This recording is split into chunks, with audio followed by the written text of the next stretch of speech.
favorite product to recommend to a man that like doesn't know anything about products? Like, if you can recommend one thing, like, yo, this is something worth investing in, go get it, you will thank me later. What is that product?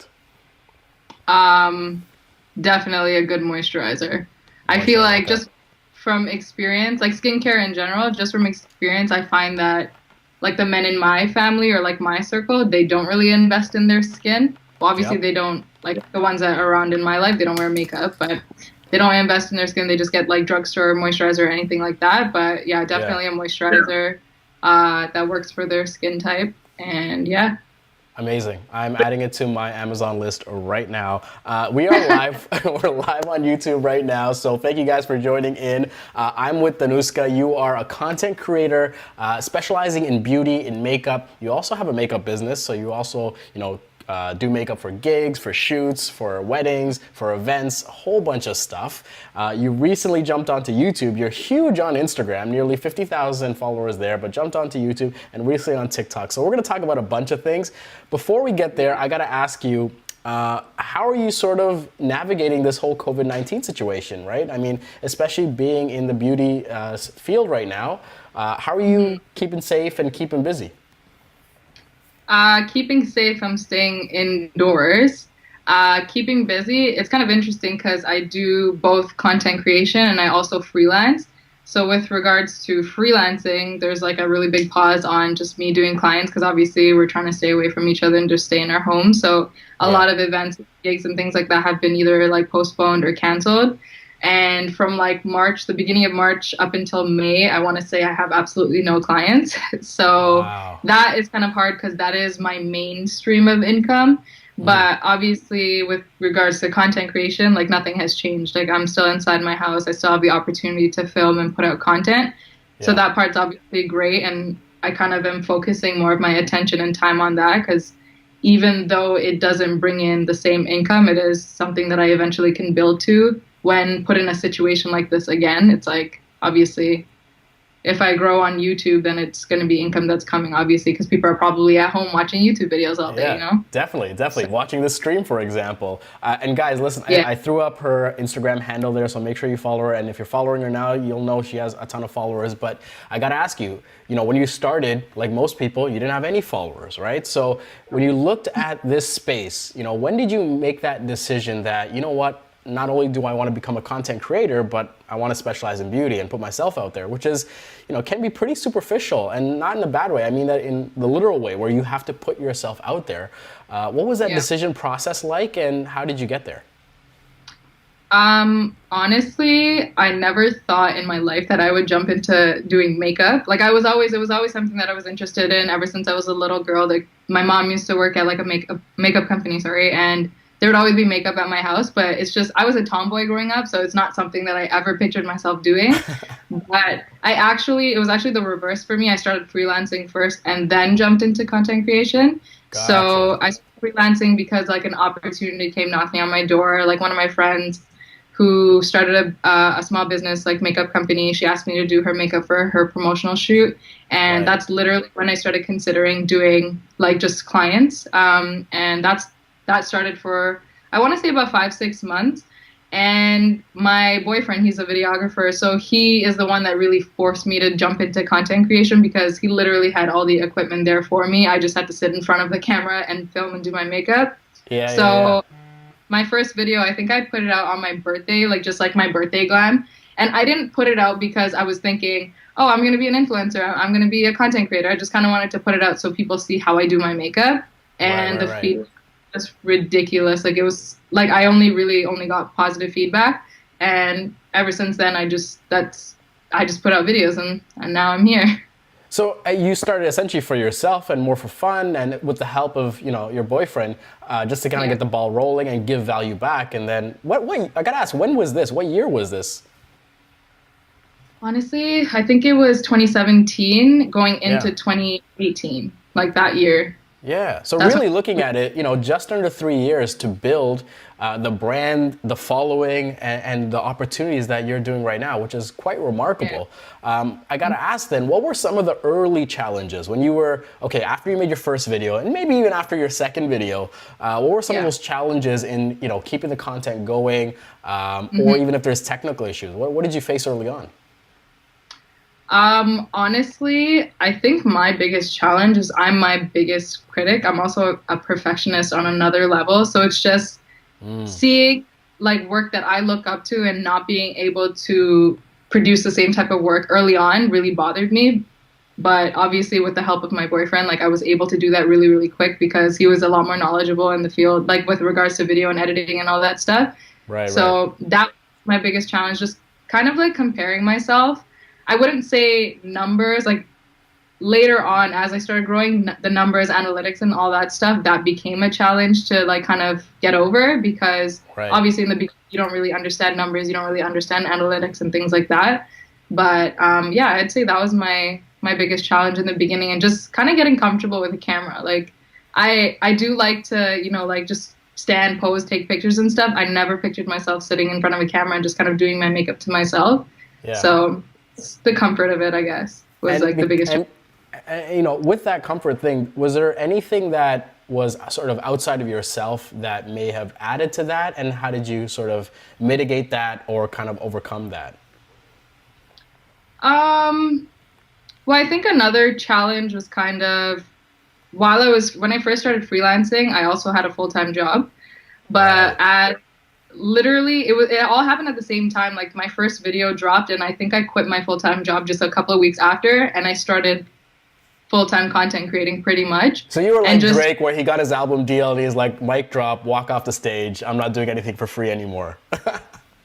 yeah, pretty much. And like just kind of not having my family's support, obviously growing up in a Sri Lankan household, Yeah. doing content creation and makeup is not usually the job that you're expected to have or do, right? So Yeah. that kind of the other like the external challenge that had nothing Yeah. to do with me, but yeah. And I'll bring this up because we talked about it before. But my background, what I went to school for was kinesiology and health science. Me Nothing to too. do, yeah, nothing to what I have to do with right now. So how did Yeah. you go and learn these new skills? Like you talk about not just the beauty part, but the social media, the analytics, what numbers to pay attention to, what not to. How did you navigate that space, and how did you kind of deconstruct it for what you were doing? Um, Honestly, just kind of like research, I guess. Like I religiously watched like other beauty influencers and vloggers on YouTube and things like that, and just I would always kind of search up like things like how to grow your Instagram page and whatnot, and just hear their tips and like what they would do and what they did early on. So Yeah. that kind of helped me figure out what I need to be doing early on to like kind of grow my page and like yeah. Gotcha, gotcha. And then listen, only because you brought it up, I gotta ask now. Growing up in a South Asian household, not all of our parents are super welcoming of a creative lifestyle, especially one that's really rooted in entrepreneurship. And it's a hard job to describe. Like I'm pretty sure my parents don't know what I do for a living. Yeah. So. How did you navigate that, and how did you communicate that? Because I imagine now when they see what you're doing, I mean, it's a little bit of a different conversation, right? Yeah.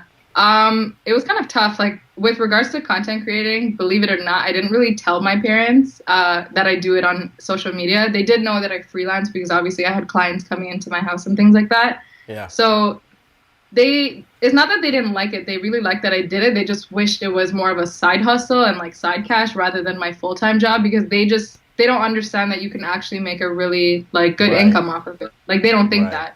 But with like my mom, like when I started dropping names like Estee Lauder or Mac, Yeah. like those are names that she's familiar with. So that's when she was kind of like, oh, and like when I showed her my face being on like a campaign or something like that, that's when the excitement, you see a little bit of the excitement, and it's kind of like, oh, like that's what she's doing. There's like more of an Yeah. understanding. I guess for them, Right. it's like they just didn't understand what I was doing. So once they started to understand, it's like I wouldn't say my dad's as supportive of it now, but Yeah. I just do my own thing. I'm one of those people that I'll do whatever makes me happy. I don't really care about anyone else's opinion. Dope, dope. And I got to talk about your content itself. When I first came across your work, it was one of the consistency and the quality of it, where there was never any kind of missteps. Like it seemed like everything was polished. How did you kind of get to that place, and what is your production cycle? How much work? Maybe I'm asking for too much in a simple 1 minute answer here, but what goes into one of those Instagram videos where you give that tutorial with the music and the transitions? Yeah, oh my God. It's a lot of work. Like in the beginning, like I'm very fortunate that I had my partner. Again, like he's a videographer, so I started off with all the equipment just in front of me. I just had to figure out how to do it. He taught me how to edit and all of that, but shortly after, like maybe a month or two, I had to learn how to do it on my own. And it's kind of just studying, like I study my favorite beauty bloggers on YouTube, and I kind of like looked at what effects that they use that I liked, or how they edited their video, how I would like my videos. And then eventually I started to figure out how to edit my own videos. And then, yeah, it takes a long time. Like you're shooting for, like in the beginning, I just shot my entire makeup look. So I would have like about an hour and a half of footage that I had to cut down in 1 minute. So it's kind of hard because you have to pick and choose what the best parts are. And then you have to add music on top of that, transitions, effects. So it's really, honestly, I want to say it's an 8-hour it's like a full-time job, literally. Like you shoot for that many hours, and then in the beginning, figuring out how to edit, that takes a while. But now it probably takes me altogether like 4 hours because I figured out how to do it. Yeah. But yeah, it's a lot of work.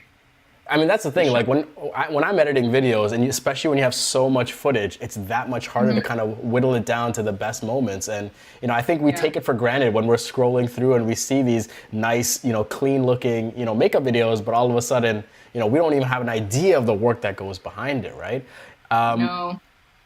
So about that consistency part, what's the standard that you set for yourself in terms of your Instagram content, and how strict is your schedule?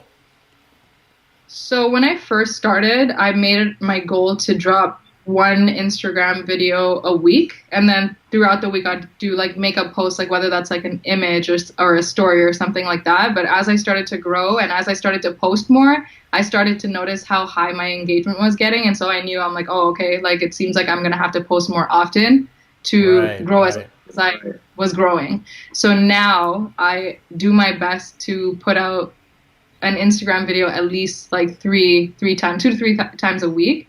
If I could do more, that'd obviously be better, but it is, again, it's a lot of work. And then with regards to YouTube, I try my best to get one video out a week. Yeah. But yeah. And with respect to your Instagram channel, those 3 videos that you go, are you block shooting them where you shoot them all in one day and then edit and then release them? Or do you do them on separate days? Like, what's your strategy around making sure you get the content there?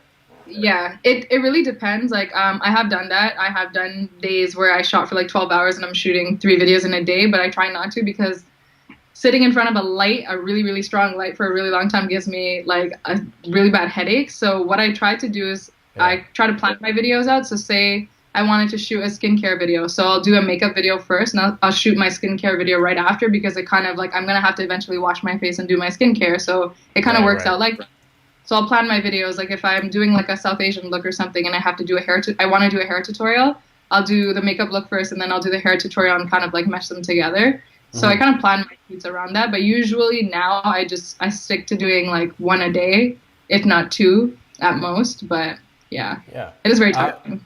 And I can only imagine. I can only imagine. I mean, sometimes when you look at the behind the scenes, you get tired just looking at all the work involved, right?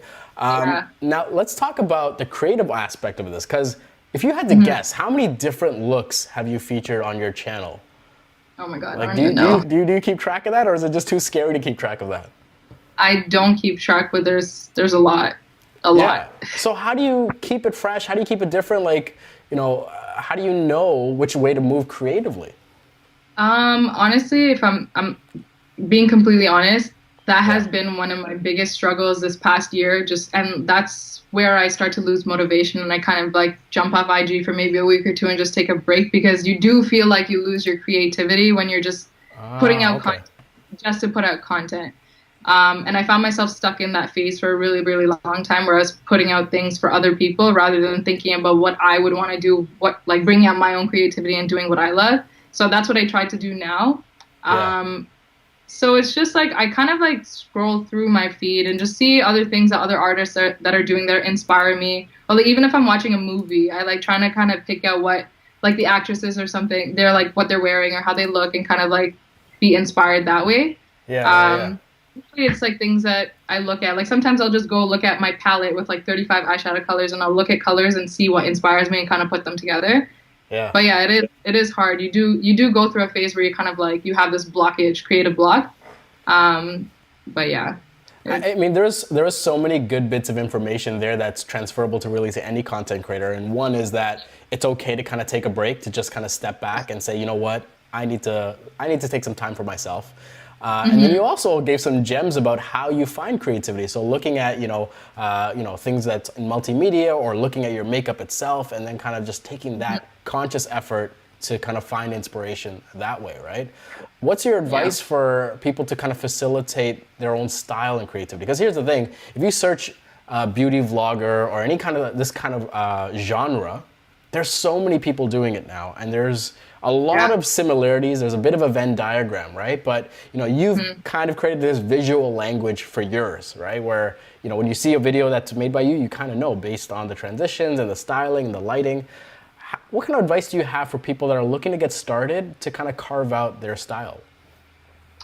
Honestly, like how I feel like that's a hard question, but for me personally, like I've obviously put out so much content, and like if there's one thing that I notice, and this is where like analytics come into play, I only put out content that I enjoy creating anyway. So I kind of like look into my analytics and kind of see what posts are most of my followers engaging in, and most followers engage in my South Asian cultural content. So that's where I try my best to put a lot of my attention, because that's usually what does well, and that's also something that I enjoy doing. So I guess my advice would be is obviously when you're starting, you're going to have to put out a whole bunch of different content. Like obviously start off with something that you enjoy doing, and then I guess try to be creative and different. But you also kind of have to track what's doing well, and that's really, if you're looking to grow, that's what's going to help make your page grow.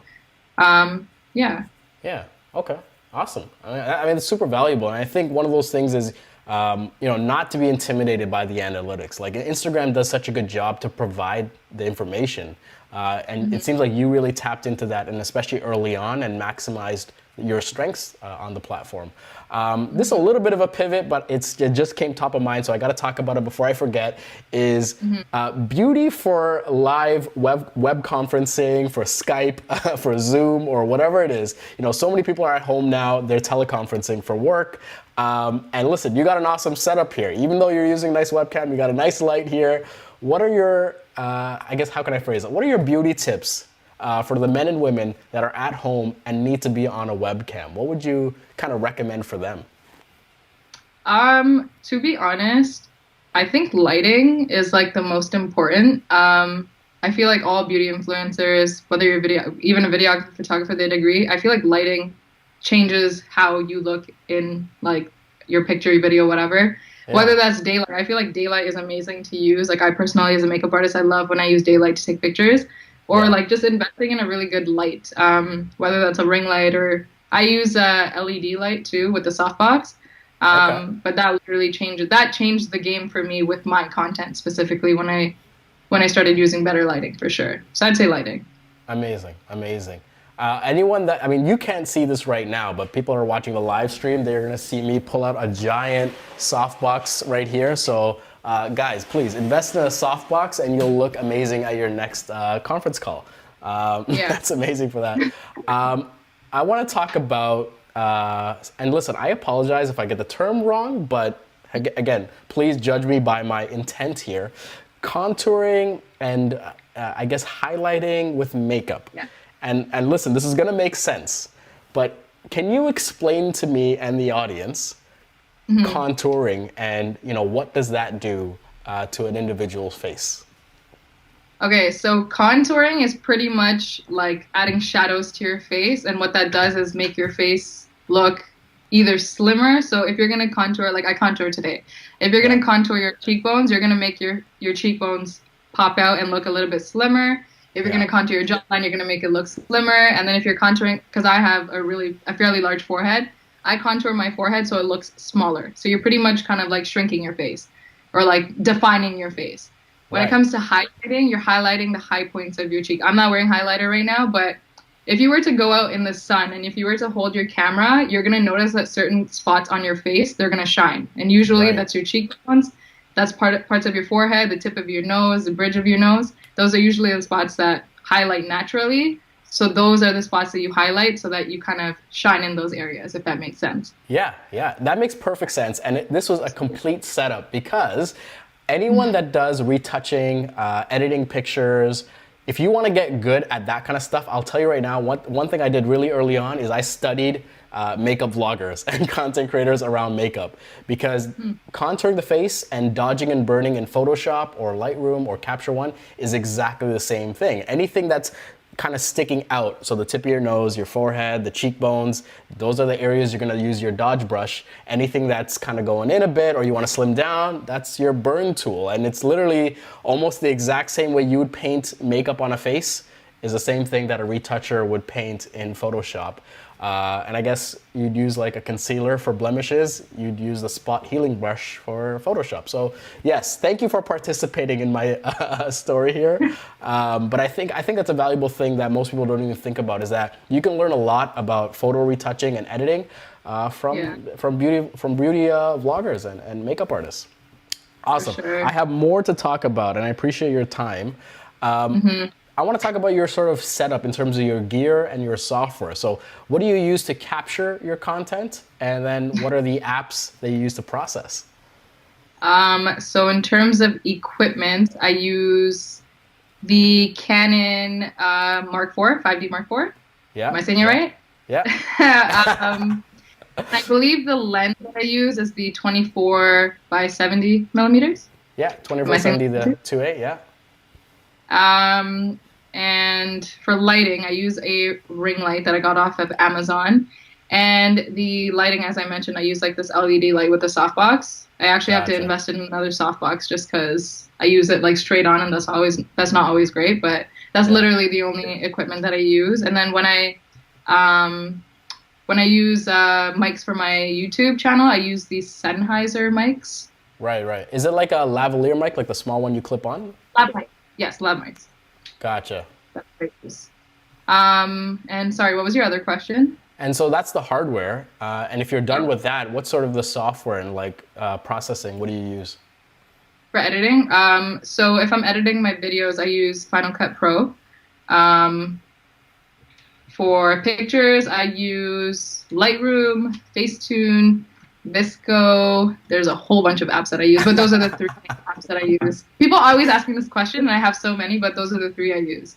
To like, Facetune is just like retouching your face and just kind of smoothing things out. That's mainly what I use it for. And then Visco and Lightroom is just to edit the lighting and colors and making them more richer. And then Visco is just same thing, editing like colors, things like that.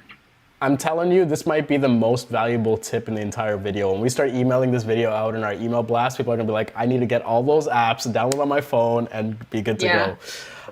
You know, when you're looking at sort of your next sort of moves, I want to start with short term and then go long term. So looking at this whole COVID-19 situation, the way it's impacting your business, how are you finding sort of the silver lining? Like, how are you pivoting, and what are you looking to maximize from this opportunity? Honestly, I just have to kind of push content, because that's, with regards to content creating, how I make an income is just off of campaigns and collaborations with whether they're agencies or brands. So that's obviously what I have to focus on now, because I obviously don't have gigs with regards to freelancing, but just pushing out content so like so that I get noticed by brands and like continue to work with the agencies and brands that I currently work with. And that's kind of how I have to make an income for now, I guess. And when you're looking at long term, what kind of goals, I don't know if, I mean, I'm hoping you're okay sharing with it, but if not, totally okay. I have a backup question. What are your long term goals for yourself? Like, what do you see this little empire you're building for yourself? What do you see it becoming, and what would you like to do? I feel like I speak on behalf of many content creators, like beauty content creators. I think a goal would be, or a dream would be, having a collaboration one day with like one of your favorite brands, and that would be a dream come true. Like just to be able to not just be on like be the face of like a campaign or something, but just like sit in a room and help design or create a product or something like that. Because I find that I'm not just into makeup, but I'm kind of into the designing and the like. I'm more of a creative person, I find. Right. Just being able to do that and design something, that would be, I guess, a long term goal. And then eventually coming up with my own line. Like not, I wouldn't really say it would be only beauty or like makeup related, but I'm into so many other things, like whether it's like fashion, things like that. So Right. something that kind of puts everything together. Yeah. So yeah. That's awesome. And just like that, I mean, we've wrapped up our half an hour here. I'm going to quickly check to see if there's any questions in the chat. But I want to, in between, I'll ask you a question, is that if someone's coming up to you, and I imagine a lot of people come up to you, you know, people in your circle and people you meet for the first time, and they're like, how do I do this? How do I get started? And, you know, what's sort of, I guess, the little bit longer version of that answer? What do you tell those people? Like people that are trying to get started? Yeah. In like the same, what do you mean? Yeah. Honestly, a lot of people that have reached out to me have said like they're really nervous and they're too scared to do it. My answer is literally, you just have to do it. You just have to jump on, create a page, put your name out. And I always say like you should kind of backlog on content so that you have something that you're posting, because I find that if you just post one thing, people are not going to engage. If you have a page started with a whole bunch of content you're just starting, that kind of, I guess, gets people kind of engaged in your content, like, oh, this person has a lot of work already. So I think it's just like having content, practicing. Like you really, really have to practice and kind of also see what's in trend. Like I feel like with regards to makeup, you kind of do have to be in trend, or like the work that you're putting out, because, or like knowing your audience or your target, like who are you trying to target. How do you stay informed? Like where do you go to find the latest trends? What are some of the things that you pay attention to? So I do that by following my favorite beauty influencers and vloggers, like off of YouTube. Like I follow them on Instagram as well. Given that they work with numerous brands, like they obviously know what products are coming out or what new launches are coming out, and they also, I feel like they're more knowledgeable, so they know what's in trend. So I kind of like look up to them and see, and are mostly inspired by them, or my work is inspired by them. Gotcha. Okay, awesome. Just like that, we're done on YouTube, but we're going to carry on the conversation on Instagram. So for those of you that tuned in, thank you so much for watching. Again, follow her.